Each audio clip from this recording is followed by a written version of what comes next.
Assalamualaikum warahmatullahi wabarakatuh.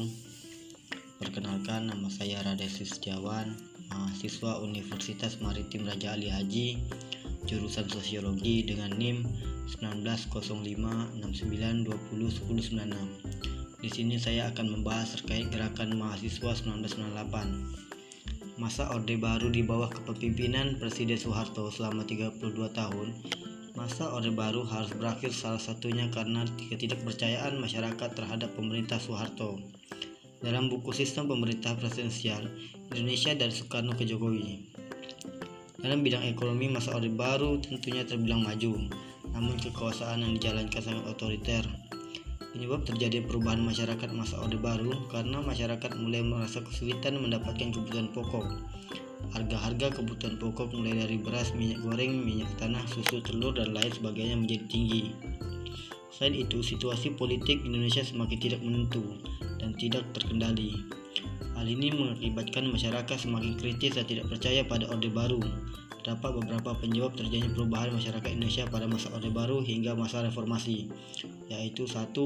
Pembangunan tidak merata pada masa Orde Baru. 2. Pemerintah memfokuskan pembangunan di Pulau Jawa dan tidak memperhatikan wilayah-wilayah yang lainnya. Hal tersebut mengakibatkan beberapa daerah di luar Jawa tetap merasakan kemiskinan, padahal mereka juga turut menyumbang devisa lebih besar untuk negara, seperti Kalimantan, Riau, dan Papua. Politik dominasi Golkar di era Orde Baru. 3. Terjadi 6 kali pemilihan umum yang selalu dimenangkan oleh Partai Golongan Karya. Hal ini karena semua elemen pemerintah pegawai negeri diharuskan untuk memilih partai tersebut. Retaknya kekuasaan Orde Baru, krisis moneter yang terjadi di 1997 yang terjadi di kawasan Asia Tenggara juga berdampak ke Indonesia. Selain itu, pemerintah Orde Baru mulai retak penerapan sistem sentralistik dan militeristik menjadi salah satu penyebab keretakan tersebut, di mana pemerintah mengakibatkan kemampuan unsur masyarakat dan bangsa. Hal tersebut membuat perilaku yang tidak wajar di bidang politik, ekonomi, sosial, dan budaya di masyarakat. Sementara hubungan pertumbuhan pada presiden menimbulkan penilaian bahwa presiden merupakan cerminan dari sistem itu sendiri. Gerakan mahasiswa 1998 adalah puncak gerakan mahasiswa dan gerakan rakyat mendukung demokrasi pada akhir dasawarsa 1990-an di Indonesia. Gerakan ini menjadi monumental karena dianggap berhasil memaksa Soeharto berhenti dari jabatan Presiden Indonesia pada tanggal 21 Mei 1998 setelah 32 tahun menduduki jabatan tersebut. Gerakan ini mendapatkan momentum saat krisis moneter Asia melanda Indonesia sejak pertengahan tahun 1997. Namun, para analisis asing menyoroti percepatan gerakan yang mendukung demokrasi setelah peristiwa 27 Juli 1996, disebut juga peristiwa Kuda Tuli. Pada tahun 1998, Soeharto kembali dipilih oleh Majelis Pemusyawaratan Rakyat Republik Indonesia untuk menjabat sebagai Presiden Indonesia untuk ketujuh kalinya, dengan B.J. Habibie sebagai Wakil Presiden.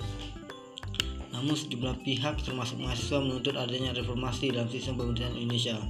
Agenda kroni-kroninya melaksanakan amandemen Undang-Undang Dasar Negara Republik Indonesia tahun 1945, menghapus duifungsi Angkatan Bersenjata Republik Indonesia, melaksanakan otonomi daerah seluas-luasnya, menegaskan supremasi hukum, dan menciptakan pemerintahan yang bersih dari korupsi, kolusi, dan nepotisme. Kompleks Parlemen Republik Indonesia dan gedung-gedung Dewan Perwakilan Rakyat Daerah menjadi tujuan utama mahasiswa dari berbagai kota di Indonesia. Organisasi mahasiswa yang mencuat pada saat itu antara lain Forum Komunikasi Senat Mahasiswa Jakarta. Terbukti dengan lengsernya Soeharto akibat pergolakan masyarakat dan mahasiswa yang tidak terkendali mampu menciptakan reformasi yang merupakan satu perubahan tantangan kehidupan lama dengan kehidupan yang baru, dan secara hukum menuju ke arah yang lebih baik. Pola kehidupan masyarakat ikut berubah, sering berubahnya pola pemerintah dari Orde Baru ke masa reformasi. Perubahan ini terjadi dalam berbagai bidang, antara lain dalam kehidupan politik, ekonomi, dan sosial budaya.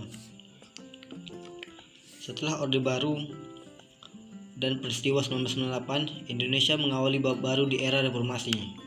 Masa pemerintahan Habibie dianggap sebagai masa transisi karena pada masa pemerintahannya adalah masa yang rawan Tekanan-tekanan yang dia hadapi membuat ia sulit untuk menemukan sumber daya material dan manusia dan masa pemerintahannya. Pemerintahan pada zaman Habibie dinilai begitu baik. Selama 17 bulan menjabat sebagai presiden, ia menjamin adanya masyarakat yang lebih demokratis, terbuka dan adil. Ada jaminan di dalam sistem demokrasi ia jalankan seperti kebebasan pers, adanya pemilu multipartai, menurunnya nilai dolar hingga Rp 10.000 per dolar AS. Di masa sebelumnya mencapai 15.000 per dolar AS.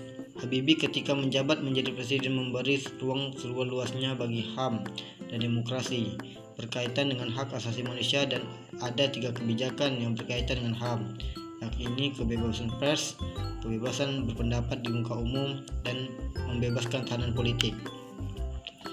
Kebebasan pers berdampak positif bagi perkembangan jumlah penerbitan di Indonesia setelah reformasi. Di masa Orde Baru jumlah media cetak sebanyak 289 dan 996 radio swasta.